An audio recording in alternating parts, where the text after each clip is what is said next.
¿Qué tal? ¿Cómo te va? Bienvenidos, estamos en Futuro Posible. Y hoy como invitado lo tenemos a Jorge Castro, que es analista internacional, y le vamos a preguntar a ver cómo está el contexto internacional, cuáles son los nuevos jugadores. Estados Unidos ya no es el líder hegemónico, hoy sus decisiones estratégicas, bueno, las decide con otros. También, ¿qué decir de China, este gigante tanto en población como que se ha abierto al mundo y hoy es el eje del comercio mundial? También Europa, que con esta crisis que no termina, ya no tiene tanta importancia en este mundo globalizado. Y también le vamos a preguntar de Rusia, de Brasil, Brasil que es muy importante en nuestra región, pero también en el mundo. Y el Papa Francisco, este nuevo líder político, ¿qué le parece? ¿Lo sorprendió? Y por supuesto le voy a preguntar a Jorge Castro cómo hacen los países que han salido de la pobreza, que nos cuente cuáles son sus estrategias y formas de salir de ella. Bueno, todo eso y mucho más luego de los auspicios.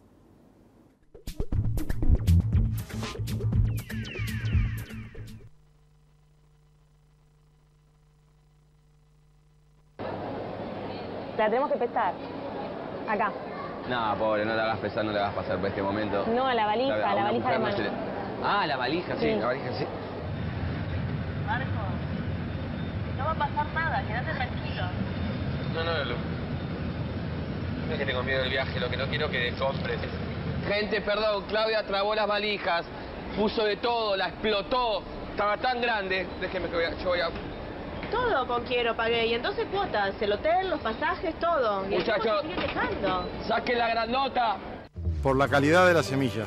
Porque tengo la mejor variedad para todos mis ambientes. Porque a las nuevas tecnologías le suma la mejor genética. Soy José Luis de Amenábar, Santa Fe, y yo siembro Don Mario. Soy Pino de Zipacha y yo siembro Don Mario. Soy Jorge de Salto, Buenos Aires, y yo siembro Don Mario. Los productores reales no saben actuar, pero sí saben qué elegir. Nuevas hojas Don Mario con tecnología intacta RR2 Pro. Don Mario, líder en soja. Salió mal, la hago de vuelta.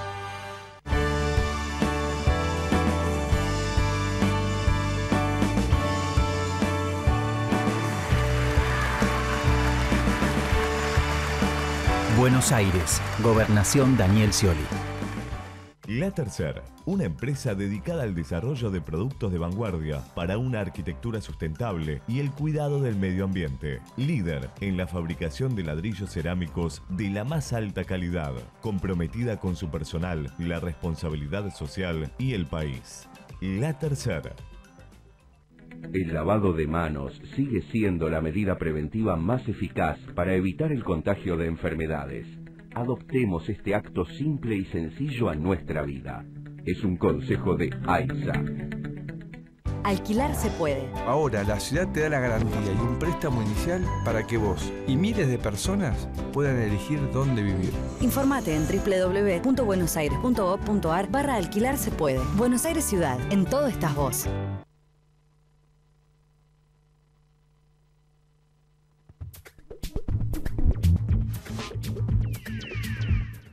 Aquí estamos con Jorge Castro, muchísimas gracias por venir. Por favor, un gusto. ¿Cómo está usted? Vamos a aprender un poco de todo entonces. Ahora empezamos por el mundo, el nuevo contexto internacional, porque la caída del precio del petróleo hizo que cambiara este mundo. ¿Cuáles son los cambios que se produjeron? Mire, lo fundamental es que en Estados Unidos se ha producido una verdadera explosión en la producción de shale gas y shale oil. El resultado ha sido de que Estados Unidos, antes del 2020, llega al pleno autoabastecimiento energético. Esto está acompañado por un segundo proceso, y es que desde 2015 a 2020, la producción de petróleo y de gas de Estados Unidos aumenta en un 40%. Es lo mismo que ha aumentado en los últimos 4 años. Sí. Es esta la razón de fondo por el cual ha caído el precio del petróleo en el mercado mundial. La razón fundamental se debe a la extraordinaria creación de petróleo y gas por la explotación del shale gas y shale oil en los Estados Unidos. Así que los países, digamos, petroleros no tienen tanta importancia como antes. Han perdido importancia relativa los países de Medio Oriente. Sí.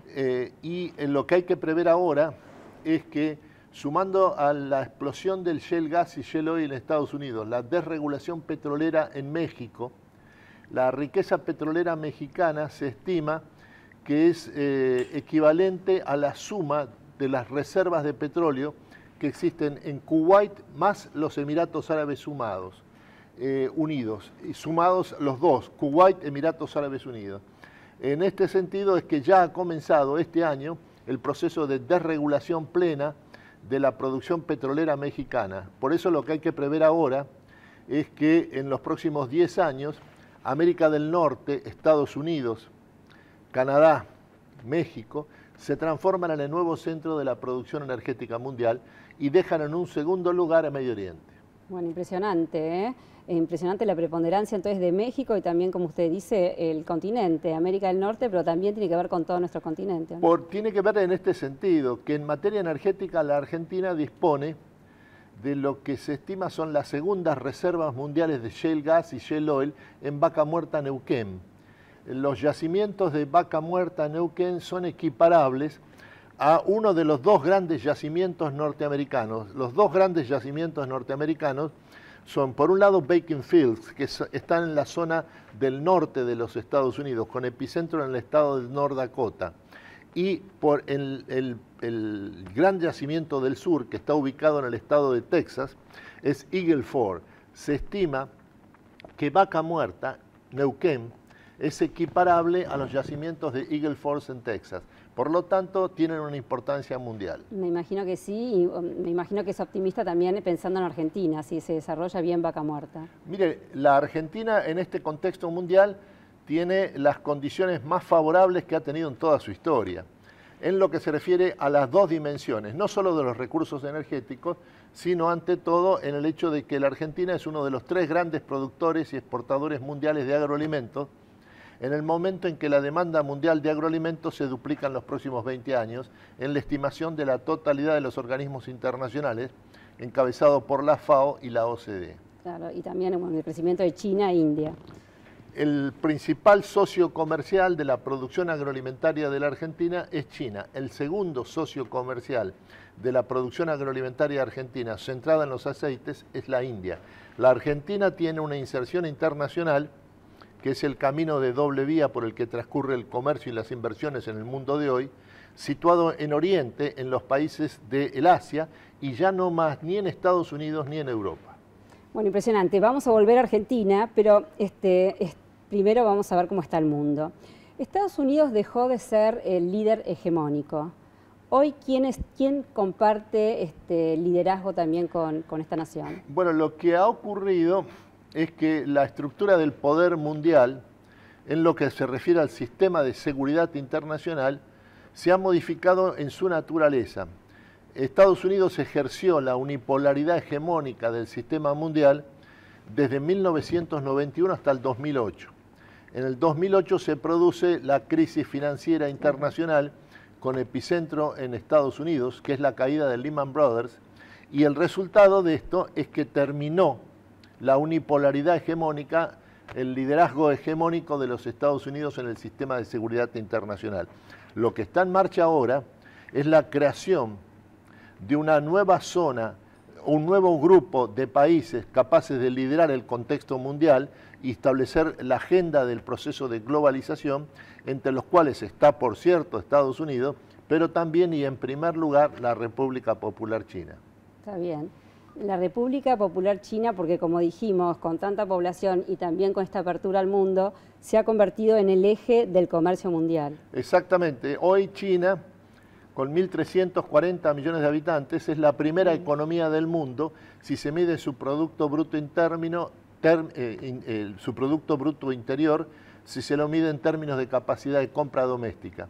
En este sentido, ya la economía china está por encima de la de Estados Unidos.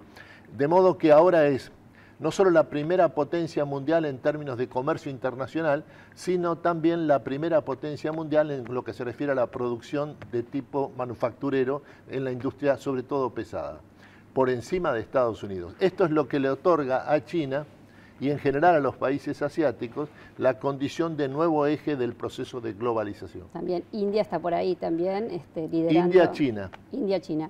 ¿Y qué pasa con Europa? Europa ha perdido su peso específico, digamos, en esta globalización. Bueno, Europa ha sido extraordinariamente afectada por la crisis financiera internacional que se desató en el 2008 y, encabezada por Alemania, ha logrado recuperarse de esa situación de crisis y ahora se ha sumado a la recuperación y al crecimiento de la economía alemana, centrada sobre todo en las exportaciones de manufactura pesada. Se ha sumado los países de la periferia de la zona euro, que son sobre todo, en primer lugar, España. España es hoy el país de Europa, de la zona euro, que más rápidamente ha aumentado sus exportaciones fuera de Europa a partir de la crisis del año 2008-2009. Bueno, atención, la verdad que no sabía esto de España. ¿Y qué pasa con Rusia? Ha demostrado su poderío militar en este desfile militar celebrando la victoria en la Segunda Guerra Mundial, ¿no? ¿Qué pasa con Rusia? El papel de Rusia en la economía mundial es sobre todo la de una gran potencia energética, petrolera. Rusia, en un sentido estricto, no es un país emergente porque prácticamente no recibe inversiones extranjeras directas de las compañías o de las empresas transnacionales. Su importancia está en el plano militar, como sucesora de la Unión Soviética, pero en términos de la economía mundial su poder y su relevancia es muy relativo y está centrada sobre todo en su condición de gran país petrolero. Claro. Y bueno, desentendimiento con Europa, de Rusia, ¿qué puede traer en este futuro? Es el resultado de la crisis en Ucrania, claro, de Rusia con Ucrania, que dio lugar a la anexión de parte de la Federación Rusa de la península de Crimea. En este momento el enfrentamiento por la cuestión ucraniana tiene de un lado a Rusia y por el otro los países europeos, no a Estados Unidos.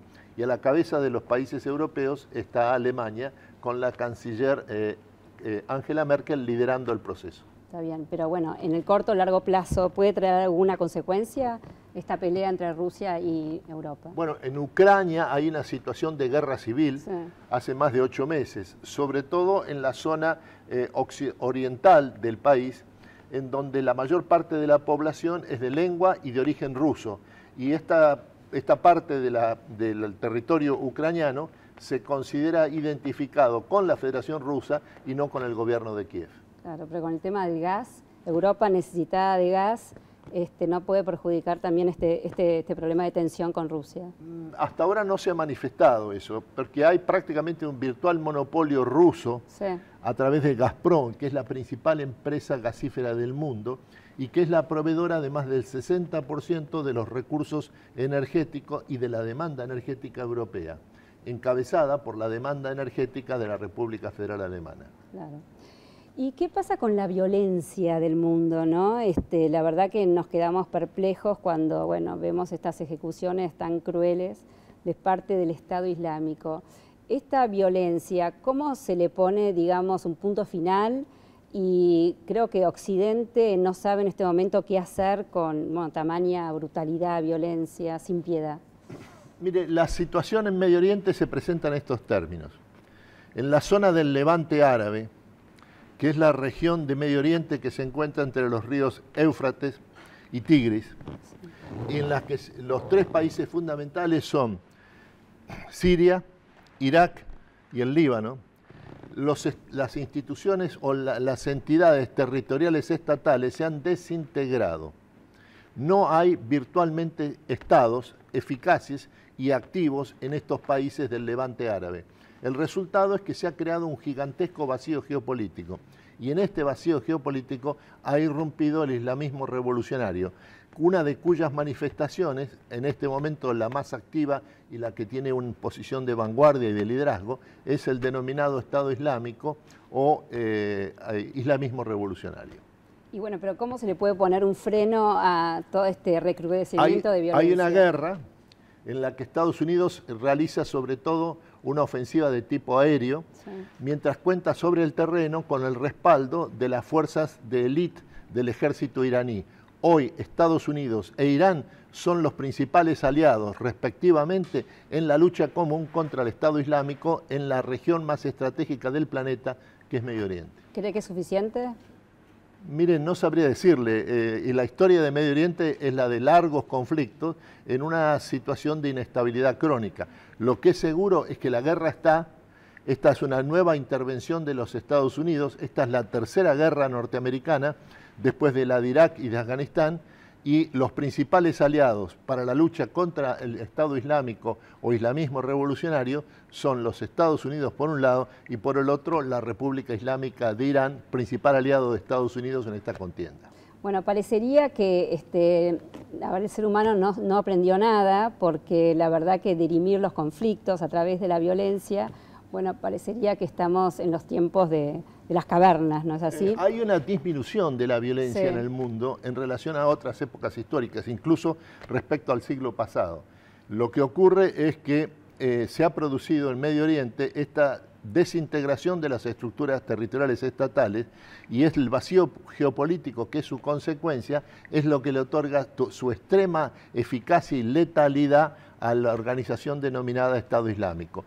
No es un crecimiento de la violencia en sí, sino la consecuencia del vacío geopolítico que ha creado la desintegración de las estructuras estatales de esta región de Medio Oriente. Está bien, pero se manifiestan demasiado crueles, ¿no? Y vamos a hablar de este mundo globalizado, que por allí le leí en un artículo que era necesaria una figura o un líder político para este mundo. ¿Y entonces lo sorprendió a usted el Papa Francisco? Mire, el Papa Francisco es Jorge Mario Bergoglio, sacerdote jesuita nacido en la Argentina y que ha vivido de sus 78 años, 76 en la Argentina. Sí. De modo que para los argentinos es un privilegio tener como Papa de la Iglesia Católica Universal a Jorge Mario Bergoglio, sacerdote jesuita.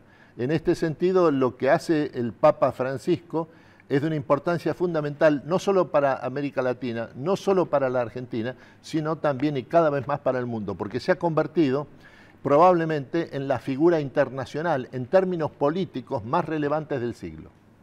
Bueno, también hay unas declaraciones muy simpáticas de Raúl Castro, ¿no? El mandatario de Cuba, diciendo que si el Papa sigue así, se va a convertir. Bueno, pero hay que tomarlo como lo dijo Raúl Castro, el presidente cubano, sí, al pie de la letra. No es una observación de tipo irónico la que realizó. Él lo que dijo es esto: yo soy comunista cubano. Sí. En mi condición de comunista cubano, para ser comunista en Cuba no se podía ser católico. Pero las cosas han cambiado.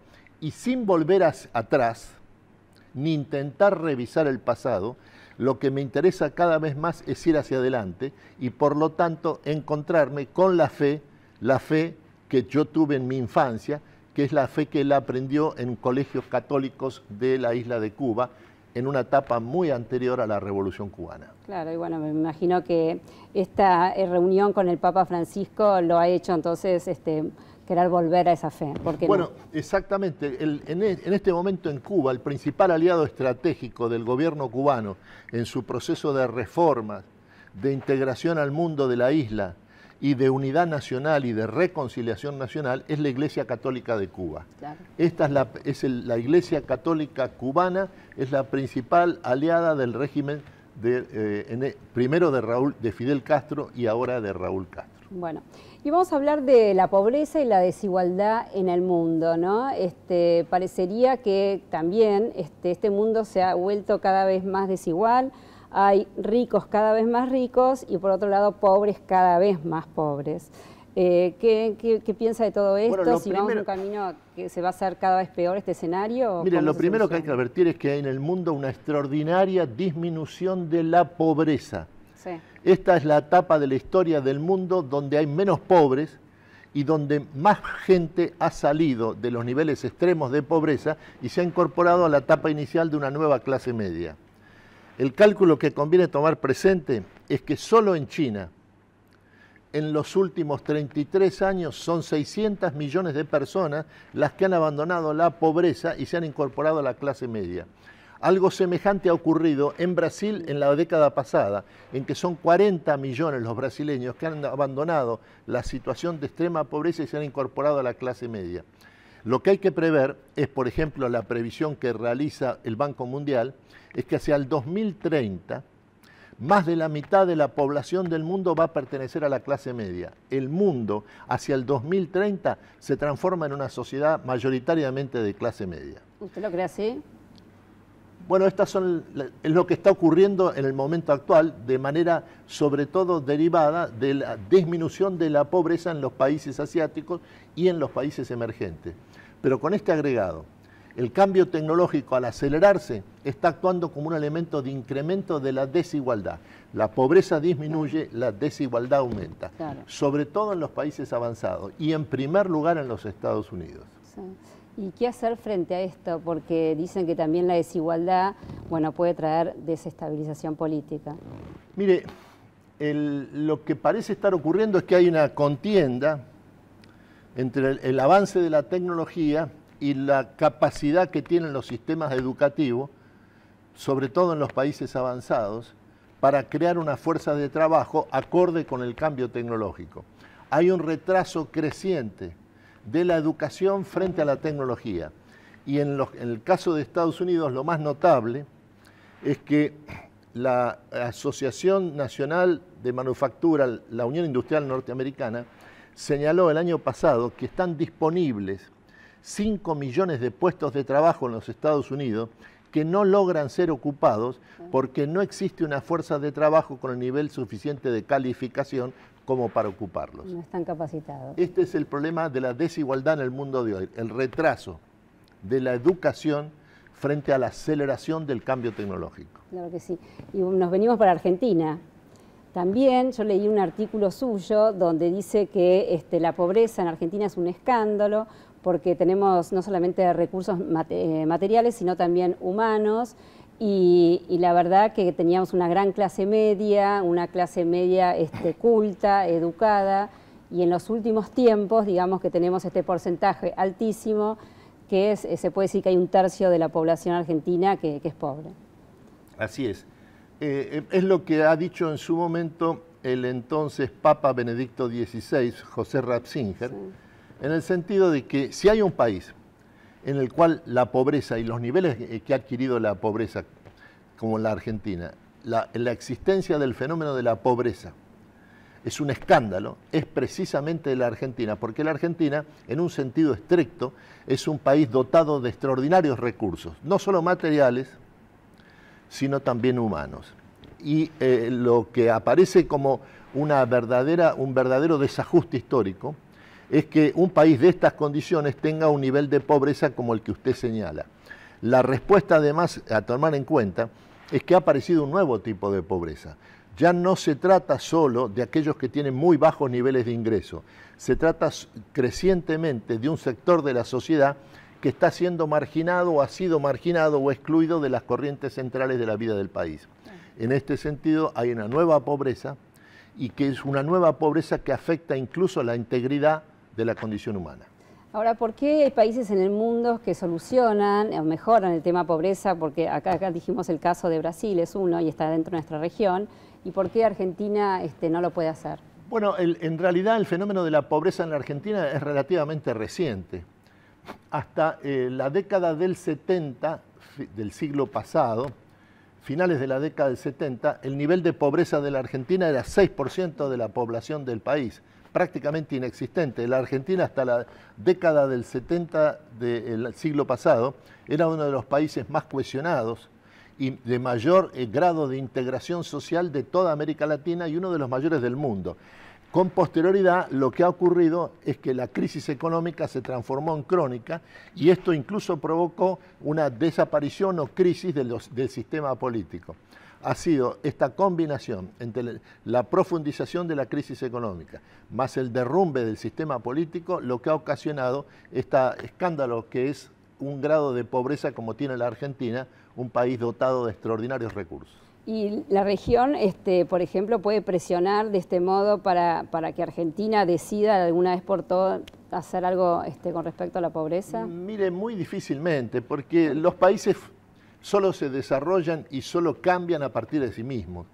La Argentina es un país con toda una historia, con una identidad nacional profunda y profundamente definida, que por lo tanto la posibilidad de que sus problemas sean resueltos a partir de la influencia de otros países hay que considerarla prácticamente inexistente. La Argentina cambia solo a partir de sí misma y por ella misma. ¿Y va a cambiar la Argentina? ¿Va a cambiar? Ahora tenemos un año electoral. ¿Qué piensa? ¿Hay decisión de terminar con la pobreza? El contexto internacional es el más favorable que la Argentina ha tenido en toda su historia. La Argentina tiene dos recursos fundamentales. En primer lugar, su condición de gran potencia agroalimentaria. Y en segundo lugar, Vaca Muerta Neuquén, que es es la segunda reserva de shale gas y shale oil del mundo después de la de Estados Unidos. En estas condiciones, la característica de la Argentina como un país dotado de recursos y con una población de gran riqueza en lo que se refiere al aspecto intelectual, educativo, de politización, es lo que permite pensar en un futuro optimista para la Argentina y basar ese optimismo en factores estructurales, no meramente psicológicos. Claro, las condiciones favorables nos van a presionar para mejorar, lógico. Para mejorar, para cambiar, que de eso se trata. Está bien. Bueno, muchísimas gracias. Por favor, muchas gracias a usted por invitarme. Bueno, muchísimas gracias a ustedes y los espero el martes que viene. Bueno, ojalá.